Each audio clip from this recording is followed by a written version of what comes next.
Hello மக்களே, அனைவருக்கும் வணக்கம். சற்றும் எதிர்பாராத நேரத்தில் மிக மிக முக்கியமான செய்தி ஒன்று வெளியாகியிருக்கு. ஸோ தமிழகத்தில் விவசாயிகளுக்கு பயிர்க்கடன் தள்ளுபடி அப்படின்ற செய்தி ஒன்று நமக்கு வெளியாகியிருக்கு. ஸோ இதை பற்றி தான் இந்த வீடியோவில் முழுமையாக நம்ம பார்க்கலாம். யாருக்கெல்லாம் பயிர்க்கடன் தள்ளுபடி செய்யணும், எவ்வளவு ரூபாய் பயிர்க்கடன் தள்ளுபடி செய்யப்படும், இது குறித்து ஒரு முக்கிய செய்தி வீடியோட இறுதியில் இருக்குது. ஸோ வீடியோவை ஸ்கிப் பண்ணாமல் பாருங்கள், என்ன ஏதுன்றது உங்களுக்கு தெரியுங்க. தமிழகத்தில் கடந்த 2021 தேர்தல் பிரச்சாரத்தின் போது முதல்வர் மு க ஸ்டாலின் அவர்கள் குறிப்பிட்டு சொன்னார், நாங்கள் கல்வி கடனை தள்ளுபடி பண்ணுவோம், நகை கடனை தள்ளுபடி பண்ணுவோம், தமிழகம் முழுவதும் விவசாயிகளுடைய நன்மைக்காக பயிர் கடனை தள்ளுபடி பண்ணுவோம்னு சொன்னாங்க.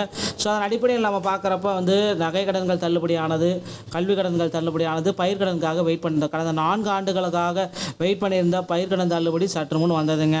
ஸோ பயிர் கடனோட பார்த்திங்கன்னா யாருக்கெல்லாம் இதில் எலிஜிபிலிட்டி உள்ள பர்சன்ஸ் அப்படின்னு நம்ம பார்க்குறப்ப தமிழகம் முழுவதுமே பார்த்திங்கன்னா 99% பேர் பயிர்க்கடன் தள்ளுபடிக்கு எலிஜிபிலிட்டி இருக்காங்க. ஸோ 5 ஏக்கர் மிகாமல் 10 ஏக்கருக்கு மிகாமல் நிலம் இருக்கணும், 5 லட்சத்துக்குள்ளாமல் நீங்கள் லோன் வாங்கியிருந்தீங்கன்னா அதை உடனடியாக தள்ளுபடி நாங்கள் செய்வோம். அதுவும் பார்த்திங்கன்னா கூட்டுறவு வங்கிகள் மூலமாக அந்த பயிர்க்கடன் நீங்கள் பெற்றிருந்தீங்கன்னா உடனடியாக அந்த பயிர்க்கடன் ரத்து செய்யப்படும் அப்படின்ற அரசாணை மார்ச் 31 முன்னாடி வெளியிட போகிறதா தகவல் வந்திருக்கு.